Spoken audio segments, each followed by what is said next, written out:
नमस्ते दोस्तों, आज की इस वीडियो में हम बात करेंगे प्राइवेट फैमिली ट्रस्ट के बारे में। ये एक ऐसा टॉपिक है जो फाइनेंशियल प्लानिंग और वेल्थ मैनेजमेंट में बहुत इंपॉर्टेंट रोल प्ले करता है। हम इस वीडियो में डिस्कस करेंगे कि different type of private trust क्या होते हैं, उनके बेनिफिट्स क्या होते हैं और कैसे आप अपनी फैमिली और फ्यूचर जनरेशन के लिए फाइनेंशियल सिक्योरिटी इंश्योर कर सकते हैं। मेरा नाम है सीए ऋषभ बोथरा और आप देख रहे हैं मेरा चैनल सिंगल की एडवाइजरी, जहां पर मैं वीडियोस बनाता हूं related to business activities and business growth. सबसे पहले समझते हैं प्राइवेट फैमिली ट्रस्ट क्या होता है। एक प्राइवेट फैमिली ट्रस्ट एक ऐसा लीगल स्ट्रक्चर होता है जिसमें एक पर्सन या ग्रुप ऑफ पर्सन अपने एसेट्स को ट्रस्टी के नाम ट्रांसफर करते हैं और उन एसेट्स को बेनिफिशियरी के लिए ट्रस्टी मैनेज करता है। ये बेनिफिशियरीज मोस्टली आपके फैमिली मेंबर्स होते हैं। एग्जाम्पल के तौर पर मान लीजिए मिस्टर शर्मा अपनी प्रॉपर्टी और इन्वेस्टमेंट्स को अपने बच्चों के फ्यूचर के लिए सिक्योर करना चाहते हैं। वो अपनी प्रॉपर्टी को एक प्राइवेट फैमिली ट्रस्ट में ट्रांसफर कर देते हैं।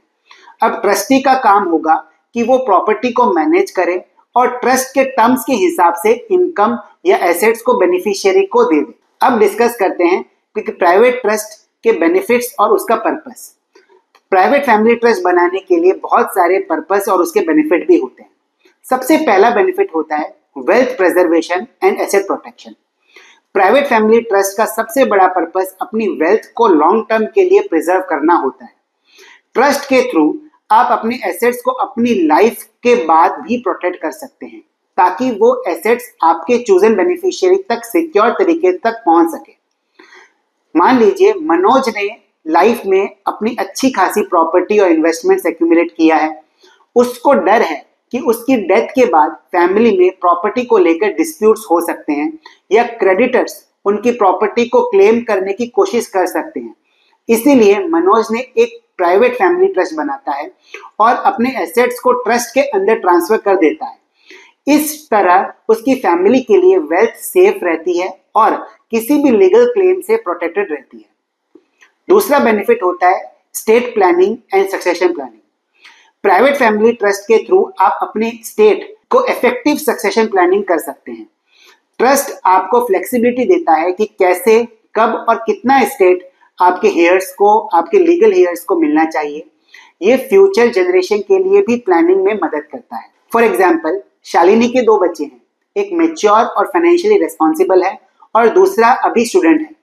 शालिनी अपने स्टेट प्लानिंग के दौरान एक प्राइवेट फैमिली ट्रस्ट बनाती है जिसमें ट्रस्ट के रूल्स के मुताबिक उसका मैच्योर बेटा प्रॉपर्टी के हाफ शेयर का कंट्रोल तुरंत ले सकता है, लेकिन उसका छोटा बेटा अपनी स्टडी कंप्लीट करने के बाद ही अपना शेयर क्लेम कर सकता है। तीसरा बेनिफिट है कंट्रोल और फ्लेक्सिबिलिटी। ट्रस्ट के जरिए आप अपने एसेट्स पर कंट्रोल बनाए रख सकते हैं इवन आफ्टर आप गुजर जाए या डेथ हो जाए आपकी। आप डिफाइन कर सकते हैं कि एसेट्स को कैसे मैनेज किया जाएगा, कब बेनिफिशियरी को एसेट्स मिलना चाहिए और किस तरीके से वो फंड यूज कर पाएंगे। फॉर एग्जाम्पल, राजन के पास एक लार्ज इन्वेस्टमेंट पोर्टफोलियो है और वो चाहता है कि उसके बच्चों के ये पोर्टफोलियो तभी मिले जब वो फाइनेंशियली रेस्पॉन्सिबल बन जाए। राजन ट्रस्ट में ऐसा क्लॉज इंसर्ट करता है कि जिसमें स्पेसिफाई किया जा सकता है कि उसके बच्चों का पोर्टफोलियो का कंट्रोल तब तक नहीं मिलेगा जब तक वो 30 इयर्स तक नहीं हो जाते और एक फाइनेंशियल मैनेजमेंट कोर्स कंप्लीट नहीं कर लेते। चौथा बेनिफिट है family welfare and support. Private family trust के थ्रू आप स्पेसिफिक फैमिली मेंबर्स या लव्ड वंस के लिए वेलफेयर और सपोर्ट इंश्योर कर सकते हैं। ये पर्टिकुलरली उन केसेस में यूजफुल होता है जहां फैमिली मेंबर्स फाइनेंशियली वल्नरेबल हैं या डिपेंडेंट होते हैं। फॉर एग्जाम्पल, सुनील के एक स्पेशल नीड बच्चा है, एक डिसेबल बच्चा है जिसके लिए वो लाइफ टाइम केयर और सपोर्ट इंश्योर करना चाहता है। सुनील एक प्राइवेट फैमिली ट्रस्ट बनाता है जिसमें ट्रस्ट का इनकम उसके स्पेशल नीड्स बच्चे को टेक केयर करने या वेलफेयर के लिए यूज होगा। ये ट्रस्ट इंश्योर करता है कि उसका बच्चा फाइनेंशियली सिक्योर रहे even after Sunil is no more. अब डिस्कस करते हैं पार्टीज टू प्राइवेट ट्रस्ट।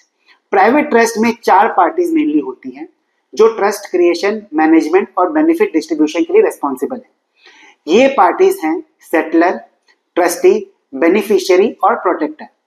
इसको एग्जाम्पल्स की तरह समझते हैं। मनोज कुमार एक सक्सेसफुल बिजनेसमैन है जिनके पास मल्टीपल प्रॉपर्टीज और इन्वेस्टमेंट्स हैं। उनके फैमिली में उनकी वाइफ सीमा और 2 बच्चे हैं, राहुल और अंजलि। मनोज चाहते हैं कि उनकी फैमिली के फाइनेंशियल इंटरेस्ट सिक्योर रहे, इसलिए उन्होंने एक प्राइवेट फैमिली ट्रस्ट क्रिएट करने का डिसीजन लिया। तो मनोज कुमार इस केस में सेटलर है, अपने एसेट्स को ट्रांसफर करते हैं ट्रस्ट के अंदर। उन्होंने ट्रस्ट का ऑब्जेक्टिव्स और रोल को डिफाइन किया, जैसे कि एसेट का मैनेजमेंट और डिस्ट्रीब्यूशन कैसे होगा। सीमा कुमार इस केस में ट्रस्टी है। मनोज की वाइफ सीमा को ट्रस्टी अपॉइंट किया गया है। उनका काम होगा ट्रस्ट को एसेट को मैनेज करना और इंश्योर करना कि उनका जो डिस्ट्रीब्यूशन है, बेनिफिट का डिस्ट्रीब्यूशन है, वो ट्रस्ट के अकॉर्डिंग ही हो। तीसरा है राहुल और अंजलि इस ट्रस्ट के बेनिफिशियरी हैं। राहुल और अंजलि मनोज के बच्चे ट्रस्ट के बेनिफिशियरी हैं। उनके ट्रस्ट के और क्या एसेट और इनकम का बेनिफिट उनको मिलेगा, और ताकि वो अपने एजुकेशन और फ्यूचर नीड्स के लिए उस बेनिफिट को यूज कर सकें, जो ट्रस्टी के थ्रू मैनेज और डिस्ट्रीब्यूट किया जाएगा। और चौथा है प्रोटेक्टर। मनोज के एक फैमिली लॉयर है मिस्टर वर्मा, को अपॉइंट किया गया है। उनका काम होगा ट्रस्टी के डिसीजन को ओवरसाइट रखना और मेजर डिसीजंस जैसे कि एसेट की सेल या सिग्निफिकेंट इन्वेस्टमेंट्स को अप्रूव करना।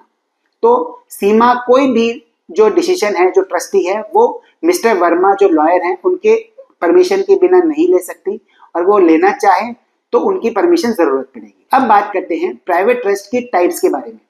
प्राइवेट ट्रस्ट को ब्रॉडली 2 कैटेगरीज में डिवाइड किया जाता है। एक तो रिवोकेबल ट्रस्ट और दूसरा होता है इरिवोकेबल ट्रस्ट। लेकिन इन कैटेगरीज के अंदर भी कुछ स्पेसिफिक टाइप्स ऑफ ट्रस्ट होते हैं जो आपके ऑब्जेक्टिव्स के हिसाब से सुटेबल होते हैं। चलिए इनके ऊपर बारे में डिस्कस करते हैं। पहला होता है रिवोकेबल ट्रस्ट। रिवोकेबल ट्रस्ट एक ऐसा ट्रस्ट होता है जो जिसमें सेटलर अपने जीवन के दौरान ट्रस्ट के टर्म्स एंड कंडीशन को रिवोक कर सकता है।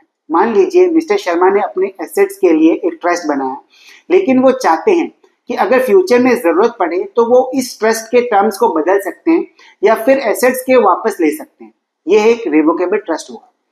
और इरिवोकेबल ट्रस्ट वो ट्रस्ट होता है जिसमें सेटलर ट्रस्ट बनाने के बाद उसके टर्म्स एंड कंडीशन को चेंज नहीं कर सकता, ना ही ट्रस्ट को वापस ले सकता है। अगर मिस्टर शर्मा अपनी प्रॉपर्टी को इरिवोकेबल ट्रस्ट में ट्रांसफर करते हैं तो उनके पास उस प्रॉपर्टी को वापस लेने का, ट्रस्ट का रूल्स को चेंज करने का कोई ऑप्शन नहीं रहेगा। तीसरा टाइप ऑफ ट्रस्ट होता है डिस्क्रिशनरी ट्रस्ट। डिस्क्रिशनरी ट्रस्ट में ट्रस्टी के पास डिस्क्रिशन होता है कि वो डिसाइड करे कि ट्रस्टी के इनकम या एसेट्स को बेनिफिशियरी को कैसे और कितना डिस्ट्रीब्यूट किया जाए। मान लीजिए मिस्टर शर्मा अपनी फैमिली के लिए एक ट्रस्ट बनाते हैं, लेकिन वो चाहते हैं कि उनकी फैमिली के हर मेंबर के फ्यूचर को फाइनेंशियल नीड्स के हिसाब से उन्हें ट्रस्ट से पैसा मिलना चाहिए। ये एक डिस्क्रिशनरी ट्रस्ट होगा जिसमें ट्रस्टी डिसाइड करेगा कि किस मेंबर को कितना पैसा देना है। चौथा होता है स्पेसिफिक ट्रस्ट। स्पेसिफिक ट्रस्ट में ट्रस्ट डीड में पहले से ही स्पेसिफाई किया होता है कि किस बेनिफिशियरी को कितना इनकम या एसेट मिलेगा। अगर मिस्टर शर्मा अपनी प्रॉपर्टी से होने वाले इनकम का 50% अपनी बेटी और 50% अपने बेटे को देना चाहते हैं तो ये एक फिक्स्ड ट्रस्ट होगा जिसमें प्रोपोर्शन प्री डिटरमाइंड होता है। पांचवा टाइप ऑफ ट्रस्ट होता है टेस्टामेंट्री ट्रस्ट। टेस्टामेंट्री ट्रस्ट एक ऐसा ट्रस्ट होता है जो सेटलर को मरने के बाद उनकी विल के थ्रू क्रिएट होता है। अगर मिस्टर शर्मा अपनी विल में लिखते हैं कि उनके मरने के बाद उनको माइनर बच्चों के लिए एक ट्रस्ट बनाया जाए जो उनकी प्रॉपर्टी मैनेज करे, तो एक टेस्टामेंट्री ट्रस्ट होगा। और सिक्स्थ टाइप ऑफ ट्रस्ट होता है लिविंग ट्रस्ट। लिविंग ट्रस्ट एक ऐसा ट्रस्ट होता है जो सेटलर के जिंदा रहते ही ट्रस्ट क्रिएट होता है। अब समझते हैं प्राइवेट फैमिली ट्रस्ट को कैसे सेटअप किया जाता है। सबसे पहले आपको अपना ट्रस्ट की ऑब्जेक्टिव्स क्लियरली डिफाइन करना होता है। आपको डिसाइड करना होगा कि ट्रस्ट किस पर्पस के लिए बनाया जा रहा है और बेनिफिशियरी कौन होंगे। अपने ऑब्जेक्टिव्स के हिसाब से आपको ट्रस्ट का टाइप सेलेक्ट करना होगा। जैसे अगर आप फ्लेक्सिबिलिटी चाहते हैं तो आप रिवोकेबल ट्रस्ट सही रहेगा, और अगर आप एसेट प्रोटेक्शन चाहते हैं तो इरिवोकेबल ट्रस्ट बेटर ऑप्शन रहेगा। तीसरा है drafting of trust deed. Trust deed को एक लीगल एक्सपर्ट की गाइडेंस में ड्राफ्ट करना जरूरी होता है। इस डीड में ट्रस्ट के रूल्स, ट्रस्टी के राइट्स और रेस्पॉन्सिबिलिटीज और बेनिफिशियरी के डिटेल्स स्पेसिफाई किए जाते हैं। और चौथा होता है ट्रस्टी को अपॉइंट करना। आपको ऐसे लोग या प्रोफेशनल फर्म्स को ट्रस्टी बनाना चाहिए जिन पर आपको पूरा भरोसा हो। अब देखते हैं taxation of private family trust. Private family trust का टैक्सेशन एक कॉम्प्लेक्स टॉपिक है, लेकिन अगर आप इसको सही से समझ लेते हैं तो आपको अपने ट्रस्ट को टैक्स एफिशिएंट बना सकते हैं। चलिए स्टेप बाय स्टेप टैक्सेशन के एस्पेक्ट को डिटेल में समझते हैं। सबसे पहले ये समझना जरूरी है कि ट्रस्ट की इनकम का टैक्सेशन किस बेसिस पर होता है। ट्रस्ट की इनकम को जनरली दो कैटेगरीज में डिवाइड किया जाता है, स्पेसिफिक ट्रस्ट और डिस्क्रिशनरी ट्रस्ट। स्पेसिफिक ट्रस्ट में इस टाइप के ट्रस्ट में बेनिफिशियरी और उनके शेयर्स प्री डिटरमाइन होते हैं, यानी ट्रस्ट डीड में पहले से ही डिसाइड किया होता है कि किस बेनिफिशियरी को कितना पैसा मिलेगा और कितना हिस्सा मिलेगा। इस केस में ट्रस्ट की इनकम का टैक्सेशन बेनिफिशियरी के हाथ में होता है, उस प्रपोर्शन के अकॉर्डिंग जो उनका हिस्सा होता है। मान लीजिए मिस्टर शर्मा ने अपने 3 बच्चे हैं, उनके लिए स्पेसिफिक ट्रस्ट बनाया है जिसमें उन्होंने स्पेसिफाई किया है कि हर चाइल्ड को 1/3 इनकम मिलेगी। इस केस में हर चाइल्ड अपने शेयर का टैक्स पे खुद करेगा अपनी एप्लीकेबल टैक्स रेट के हिसाब से। दूसरा होता है डिस्क्रिशनरी ट्रस्ट के हिसाब से टैक्स रेट। डिस्क्रिशनरी ट्रस्ट में ट्रस्टी को डिस्क्रिशन होता है, वो चॉइस करता है वो कि इनकम किस तरीके से डिस्ट्रीब्यूट कैसे होगा, यानी ट्रस्टी डिसाइड करता है कि किस बेनिफिशियरी को कितना मिलेगा। इस केस में इनकम का टैक्सेशन ट्रस्ट के लेवल पर ही होता है as per maximum marginal rate या फिर जो मैक्सिमम रेट एप्लीकेबल होगा। एग्जाम्पल के तौर पर अगर मिस्टर शर्मा ने एक डिस्क्रिशनरी ट्रस्ट बनाया है जिसमें ट्रस्टी के पावर होता है ये डिसाइड करना कि किस मेंबर को कितना शेयर मिलेगा, तो ट्रस्ट की पूरी इनकम पर ट्रस्ट लेवल पर ही टैक्स लगेगा, जो टैक्स हाई रेट होगा। अब समझते हैं कॉस्ट ऑफ सेटिंग और मेंटेनिंग ए private family trust. Private family trust बनाने के प्रोसेस में कई तरीके के खर्चे होते हैं जो आपको पहले से ही समझना जरूरी है। ये खर्च सिर्फ ट्रस्ट सेटअप करने के लिए सीमित नहीं होते बल्कि ट्रस्ट को मेंटेन करने के लिए भी लगते हैं। चलिए इन कॉस्ट को डिटेल में समझते हैं। पहला होता है ट्रस्ट क्रिएशन कॉस्ट। सबसे पहले खर्चा जो आता है वो है ट्रस्ट बनाने का खर्चा।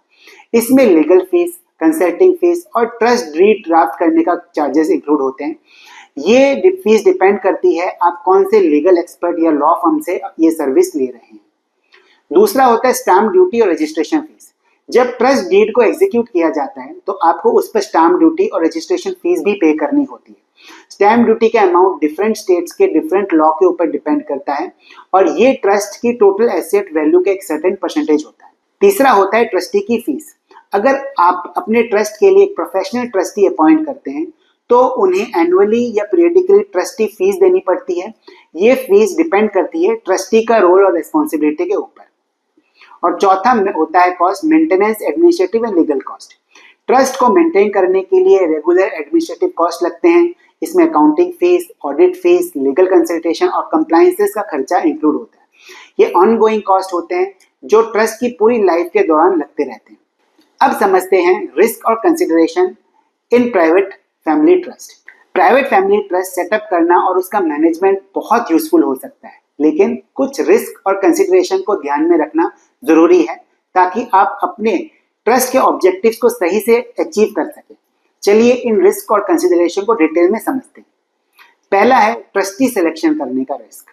ट्रस्टी का सिलेक्शन एक सबसे इंपॉर्टेंट डिसीजन होता है क्योंकि ट्रस्टी के हाथ में ही आपके एसेट्स और बेनिफिशियरीज के फ्यूचर का कंट्रोल होता है। अगर ट्रस्टी ट्रस्टवर्दी ना हो या उनमें प्रॉपर एक्सपर्टीज ना हो तो ट्रस्ट का एसेट का मिसयूज हो सकता है या बेनिफिशियरी को फाइनेंशियल प्रॉब्लम फेस करनी पड़ सकती है। इस केस में आप एक प्रोफेशनल ट्रस्टी को अपॉइंट कर सकते हैं या एक ऐसे इंडिविजुअल जो आपके फैमिली के बेस्ट इंटरेस्ट को समझता हो और उसके हिसाब से डिसीजन लेता हो। दूसरा रिस्क होता है ट्रस्ट डीड ड्राफ्टिंग रिस्क। अगर ट्रस्ट डीड को प्रॉपर्ली ड्राफ्ट नहीं किया गया हो तो फ्यूचर में लीगल डिस्प्यूट्स हो सकते हैं। ट्रस्ट डीड में वेग लैंग्वेज या अनक्लियर टर्म्स की वजह से बेनिफिशियरी और ट्रस्टी के बीच कन्फ्लिक्ट हो सकते हैं। इस केस में आप ट्रस्ट डीड को एक एक्सपीरियंस लीगल एक्सपर्ट से ड्राफ्ट करवाएं। डीड में ट्रस्ट के ऑब्जेक्टिव्स, ट्रस्टी के रेस्पॉन्सिबिलिटीज और बेनिफिशियरी के राइट्स को क्लियरली स्पेसिफाई करें ताकि आप अपने आने वाले टाइम में किसी भी तरह से कोई कंफ्यूजन क्रिएट ना हो।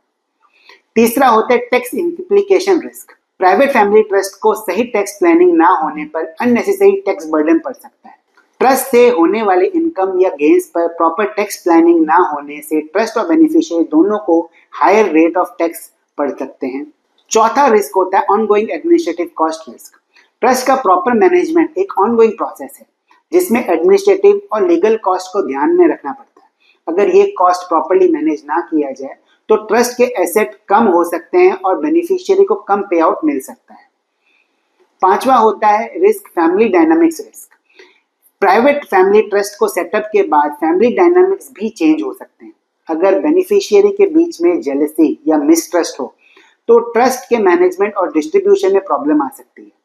आपको इंश्योर करना चाहिए कि ट्रस्ट डीड में फेयर और ट्रांसपेरेंट डिस्ट्रीब्यूशन टर्म्स हो और ट्रस्टी अनबायस्ड डिसीजन ले। तो दोस्तों, ये था प्राइवेट ट्रस्ट के बारे में एक डिटेल्ड इंफॉर्मेटिव वीडियो को लाइक और सब्सक्राइब जरूर करें और अपने कमेंट्स और क्वेश्चंस नीचे लिखें। आप हमसे संपर्क भी कर सकते हैं नीचे दिए गए लिंक के जरिए। मिलते हैं अगली वीडियो में। धन्यवाद।